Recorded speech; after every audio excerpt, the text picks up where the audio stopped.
Hello guys, നമുക്ക് ഇന്നൊരു chicken parts gravy ഉണ്ടാക്കാം. ഇതിനായിട്ട് നമ്മൾ ഇൻഗ്രീഡിയൻസ് എല്ലാം ഇവിടെ റെഡിയാക്കി വെച്ചിട്ടുണ്ട്. അതിന് ശേഷം നമ്മൾ സ്റ്റൗവിലേക്ക് ഒരു ചട്ടി വെച്ചിട്ട് ആവശ്യത്തിനുള്ള ഓയിൽ ആഡ് ചെയ്ത് കൊടുക്കുക. പിന്നീട് ഒരു 2 സവാള ചെറുതായിട്ട് സ്ലൈസ് ചെയ്തത് ഇതിലേക്ക് ആഡ് ചെയ്യുക. അതിനുശേഷം ഇത് നല്ലതുപോലെ നമ്മൾ വഴറ്റി കൊടുക്കുക. സവാള ഒന്ന് ബ്രൗൺ കളറായിട്ട് വരുന്നത് വരെ വഴറ്റിക്കൊണ്ടിരിക്കണം.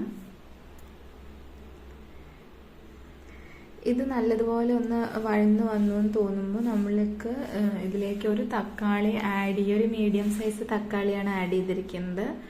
അതൊന്ന് ഇളക്കി കൊടുത്തതിന് ശേഷം ഇതിലേക്ക് ഇഞ്ചി, വെളുത്തുള്ളി, അതുപോലെ ഒരു 2 പച്ചമുളകും കൂടി കട്ട് ചെയ്തത് ആഡ് ചെയ്യാം.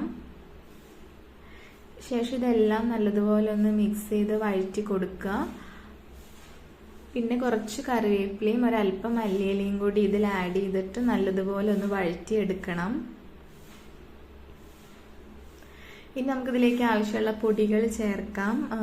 ഇതിലേക്ക് ചിക്കൻ മസാല, അതുപോലെ മുളക് പൊടി, മല്ലിപ്പൊടി, മഞ്ഞൾപ്പൊടി, പിന്നെ കുറച്ച് പെരിഞ്ജീരകം, കുറച്ച് കുരുമുളക്, ആവശ്യത്തിന് കറുവപ്പട്ടയും കൂടി എടുത്തിട്ടുണ്ട്. ഇതെല്ലാം ഇതിൽ ആഡ് ചെയ്ത് നല്ലതുപോലെ ഇളക്കി കൊടുക്കുക.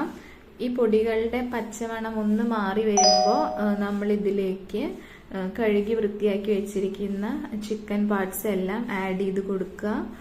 അതിനുശേഷം ഇത് നന്നായിട്ട് ഇളക്കിയിട്ടൊന്ന് മിക്സ് ചെയ്യുക. നല്ലതുപോലെ മസാല പിടിക്കുന്ന രീതിയിൽ നമുക്കൊന്ന് ഇളക്കി കൊടുക്കാം. ശേഷം നമുക്കിത് അടച്ച് വെക്കാം. ഈ ചിക്കനിന്ന് വെള്ളം കുറച്ച് ഇറങ്ങും, അപ്പോൾ അതുവരെ നമുക്കൊന്ന് അടച്ച് വെക്കാം. അതിനുശേഷം നമ്മളിത് നല്ലതുപോലെ വീണ്ടും ഒന്ന് ഇളക്കി കൊടുക്കണം. പിന്നെ നമുക്കിതിലേക്ക് ഒരു ഗ്ലാസ് നല്ല തിളച്ച വെള്ളം നമുക്കിതിൽ ആഡ് ചെയ്ത് കൊടുക്കാം. അതിനുശേഷം നല്ലതുപോലെ മിക്സ് ചെയ്യാം.